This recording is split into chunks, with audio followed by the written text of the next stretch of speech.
New business plan. Fuck Paps is in the spin room. Let's open a new Blitz club. But we'll talk about politics between cocktails and... Yeah, how about the little discussion club? Yeah. And it was in Covent Garden. We were in Knowledge Joy Studios. It's in the 75 Dean Street, so it's Soho, so it's next door. You know what surprised me the most about the Blitz club was that it was open only for 2 years. Yeah, I know, but it became just... so iconic. Yeah, it defined the whole generation, defined the 80s. And yeah, I mean, and I guess it did a lot for homosexuality in the 80s. And we like that. Yeah, we love it. We love it.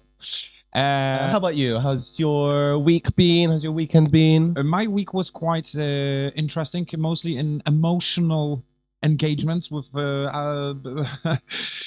with the people I met on my On your apps. on my, on my path of life. Yes. In the library. You met at the church. Library. Yeah, they were very interesting conversations. Yeah. But other than that, it's okay. I'm still taking care of Lucha, who is a dog, our community dog, studio dog. She's here with us right now. She's just shy. She's not even the biggest bitch of the room. Yeah, she's not. Definitely. She's the first two positions are already taken. They're taken by the Papses.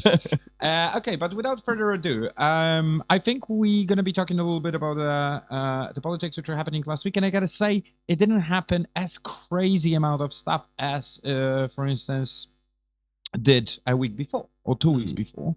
I think we don't have any really hammerhead big lines which shocked everyone. Well, I feel like we're looking a lot at the past, but also we'll be focusing a lot on what's happening this upcoming week because there's really important events happening. So this is a bit of a, let's get that conversation going. Yeah, I mean, if those events are important, we're gonna leave for you to judge because we have slightly different opinions about it as well. But hey, let me give you a little review what's going to be today on the agenda of Papses. And as always, you have the titles with puns edited by myself. Yeah, which is a little personal touch of the Papses. So Ding Dong the Dick is that. Just to say that I didn't read it before and I love this. So that we're going to be talking about a vice president from the evil fairy tales for naughty kids, and he is dead. We're also going to be talking about the chairman of the BBC resigning, and as long as you would think that he's just an employee, no, if you're a chairman of BBC, you're just not just an employee. Exactly. You are involved in politics. And you didn't read my funny one, though. Which one?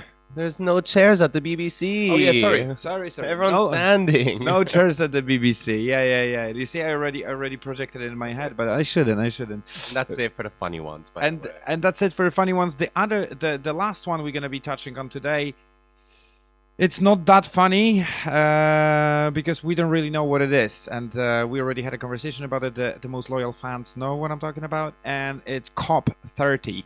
So the annual meeting COP. Is happening, and it's just started, right? Started today. Started on Monday the 10th. Started on Monday the 10th. We're also going to be talking about the little stuff, like, for instance, who's the new president of New York, who has been elected. Mayor, sorry. And will America not only great, but be running again? They're going to at least stand, not even great, just be. Yeah, because we are seeing the shutdown of millennium. Okay, look, I missed on some of the funniest titles.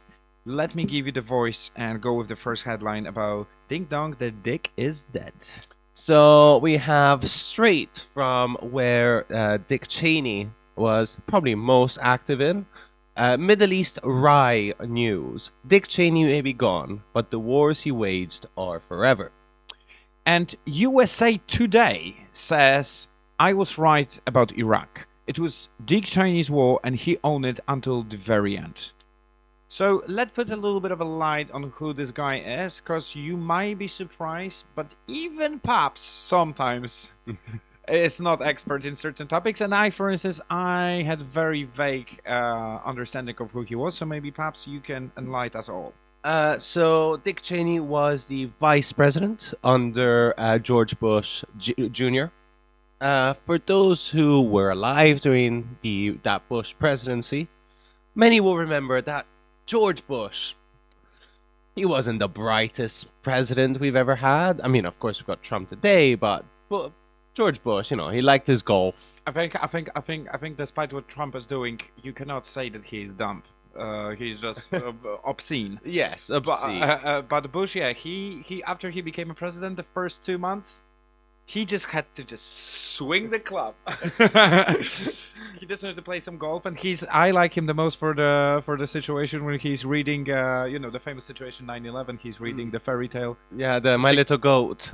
Exactly, the Secret Service is whispering him that the biggest tragedy of the United States has just happened, and he think about it for a second, and then coming back to the fairy tale. Yeah, like back to the goat, though. Back to the goat. So Dick Cheney, then, he was the real person that pulled the strings. He was incredibly smart, but also quite authoritarian.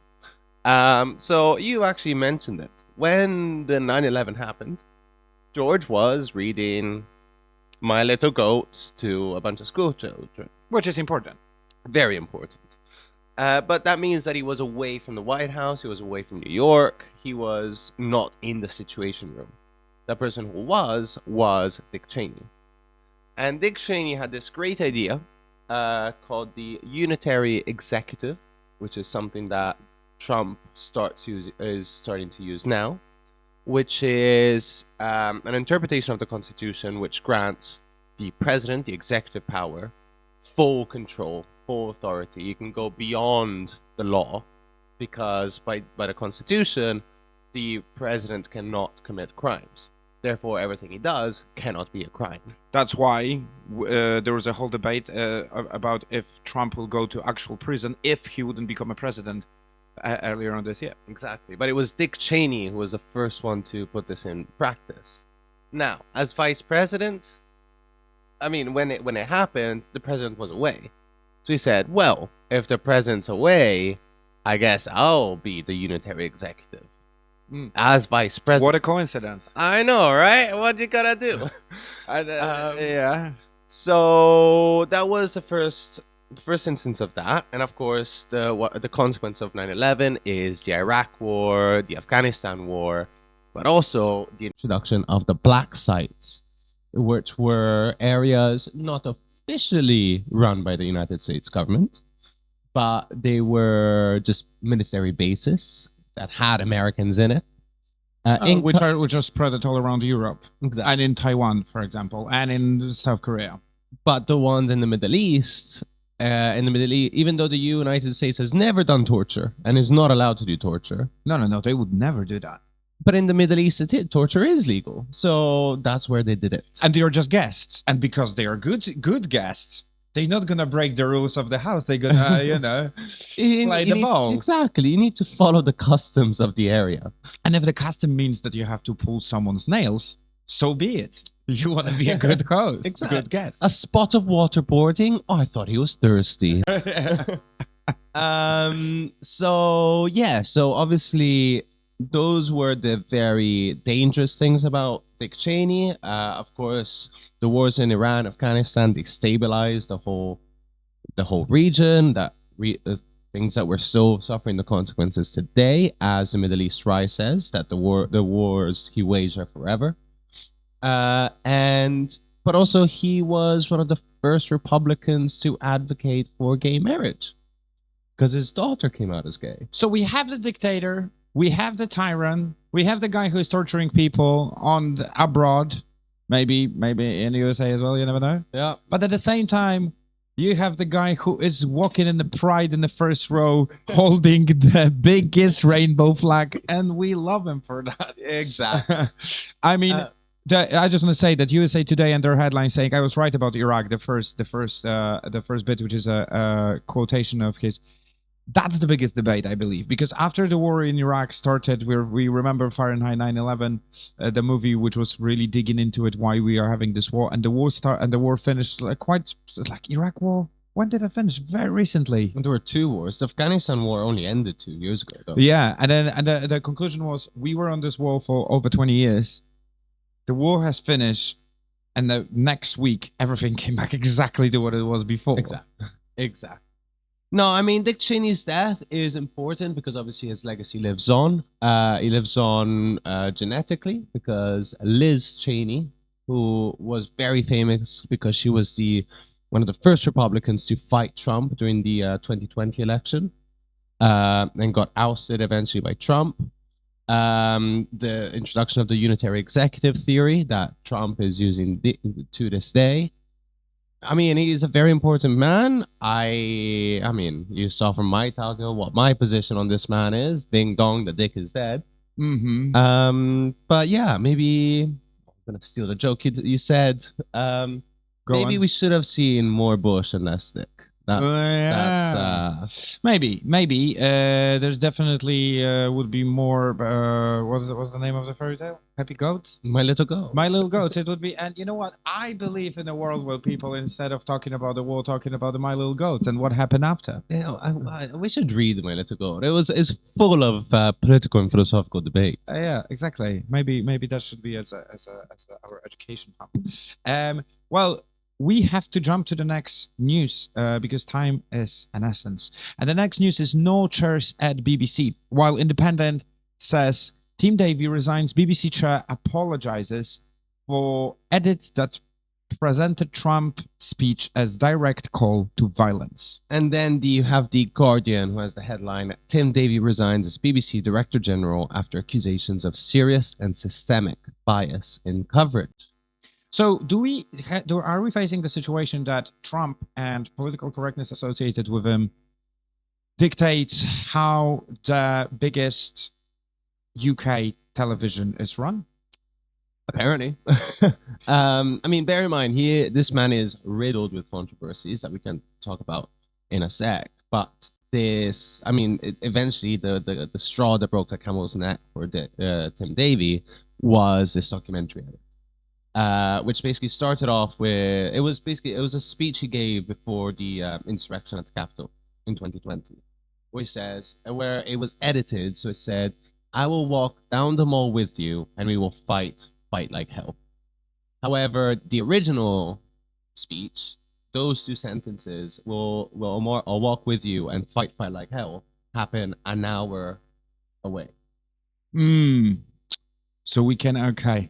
So there was a little bit of an edit, a little bit of a cut. Yeah, a little cut, skipping, but just a little bit of content. It's just an hour. Was there any fantastic transition like we have it in Paps? A little blow up or something? I wish. Like the SpongeBob later that day. Yeah, exactly. Well, you mentioned that he's tangled in controversies. Can you put a little bit more light on it? Of course I can, because this was during the time of Boris Johnson. Right. Boris Johnson. Who is crystal clear himself. Oh, yes. A clean man. No corruption. The chairman of the BBC is the only political appointee in the whole institution of the BBC. The chair is meant to act as an in-between between the government and the institution of the BBC. And usually it's given to someone who is apolitical because it's meant to be a bridge. Yeah. Tim Davie was a former Conservative member. He donated loads of money to the Conservative Party. And I'm sure they didn't know about it. No. That didn't influence the decision. It just, Boris said, "Oh, sorry, I gave you this position. I didn't know we were friends." Yeah, exactly. Oh, so it was you who was sitting next to me for the last 10 years. I never looked that side, because on the other side, there was the party people. And you were the boring one. Yeah, okay. So anyway, there you go. But that was just the beginning. Because during his time, we had many other issues which he was directly responsible for. For example, remember Glastonbury? Remember when we were high, like on those mushrooms in the field? Then we turned on BBC because we weren't at Glastonbury. We were just taking mushrooms. Yeah, of course. And they decided that they wouldn't show Kneecap because of the speech. Yeah. Instead, they show Bob Dylan. Who it was even worse. Who started chanting "Death, Death to IDF"? Yeah. That was a Tim Davie decision. Next up, Yeah, but he. Sorry, I just want to say to stay a little bit objective. How he's supposed to know that Bob Villan gonna be saying those things? just check what any other concert he's done. doing. Yeah. No, that's true. That's true. But I'm I just wanna come back really, because we know that he's controversial and stuff. But I wanna come back to the question which I had at the beginning: is Trump influencing who is in BBC? And if the guy was tackling so many controversial topics, is it good then? Is Trump clearing this for better? I mean, as I said, this was just the straw that broke the camel's back. I mean, Trump is at the moment looking to sue the BBC over this edit. But even though, I mean, there was still waiting from like Supreme Courts and American judges to decide whether he called for violence or called instigation. Because even though he said those two sentences an hour apart, he still said fight, fight like hell. Yeah. Death, like, what did he say? Something like trial by death, trial by fight. He still said it, even though it wasn't at the same time. Yeah, but context might make big change. Not that much. Not that much when you're that literal. Yeah. Well, we'll see how it's gonna go. I think what is happening right now, we have one fact which we have to wait for. Fact is he's no longer working for BBC. Mm-hmm. The fact we need to wait for is that will he gonna face further repercussions due to lawsuit possible. Yeah. We have to switch to the third topic, and our third topic is the most boring, but also the most important, COP30 happening right now. COP30 is a summit which is gathering the leaders of the world, ideally all of them, realistically not many of them, talking about the sustainability. And while it was very hot topic in 2016, it's not anymore. Now we can talk why. We did this separate long version about why is that. But I'm going to start with the first BBC News. No, speaking of an evil news headline saying fight fake news and defeat climate deniers. Brazil's Lula tells UN talks. And then you've got Sky News, who says a fired up Prince William is a secret weapon only the UK can deploy. Yeah, so we have to establish a few facts. So COP30 was very popular summit, and when the ecology was really one of the hottest topics, the environment. Currently, not many people are attending there, including Trump. Although you have hundreds of other politicians going from US because Trump is not going. So they wanted to kind of show that US has its representation. But the question is, does it mean anything, or they're just talking heads? I don't know. I mean, as you said, Trump is not going, China's not going, India's not going, and those are the big three that pollute. Like, there's no point, I don't know, with all due respect to Angola, it's great that Angola is going, but actually Angola is doing a great steps forward towards climate change, because like low income, like countries with low GDP in Africa are at the forefront of climate, renewables, and new technologies. It's true, but we have Brazil, and it's happening in Brazil, from what I know. Yeah. And we have Brazil actively participating, and we have to remember that few years ago Brazil was the hot shot because there was a problem with them killing the lungs of Earth, as they call it, the Amazon forest. Mm-hmm. So I think that is changing under Lula's governance right now. It is, and I think that's important that they're talking about that. But the question is, yes, exactly as you said, we don't have China, we don't have US, we don't have India. And also the depressing thing is that this year marks 10 years since the Paris Agreement. Yeah. That marks that basically by 2030, we will need to make sure that the global temperatures don't rise above 1.5. Like, but that's already we're already gone. too late for that. We're already too late for that. I think they were even trying to change it to 2 degrees, but we might be late even for that. The problem is that, you see, even though we were actively talking about it and debating and breaking this into pieces to analyze it, when the whole world has stopped talking about it, I myself stopped thinking about it as actively as I used to. And I think, and this is the best kind of measure of like how you're influenced by the fact that no one is talking about it in the mass media. And then And you know, it pisses me off that, you know, the other day I got fined £100 for throwing a cigarette on the floor, but China, US, India don't go to COP, and the Prince William and Keir Starmer are taking 2 separate private jets to go to Brazil. yeah, and they're not paying 100 quid fine, because if they would, then it's okay. Exactly. Yeah, exactly. It's 100 quid. Law is for everyone, all right? Yeah.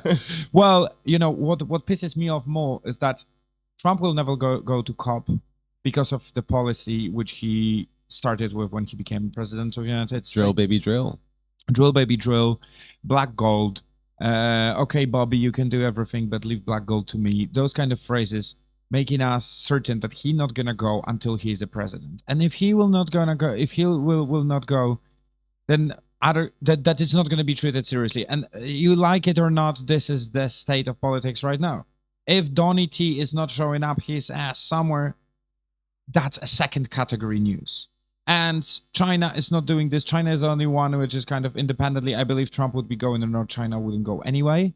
India is in between. Russia, obviously, they cannot move around. Not if he wants to be arrested. Yeah, and it's like here, I believe here they don't want to have checked if they are following the procedure or not.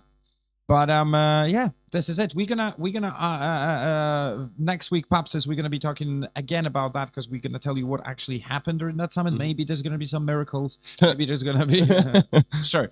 Maybe there's gonna be something new. We don't know. We will find out. We'll let you know. Probably nothing. Probably nothing. Before we do close this episode, though, I did want to give small little updates on stories we have covered in the past. But there's been other things happening. Number 1, Mamdani won the New York election. Hell yeah. Yeah. Very young guy. How old is he? 35? I mean, he's young enough to found his wife on Hinge. Is that correct? That is correct. Nice. That's a Hinge. The money you have to send us for this promotion. Exactly. Find your wife on Hinge.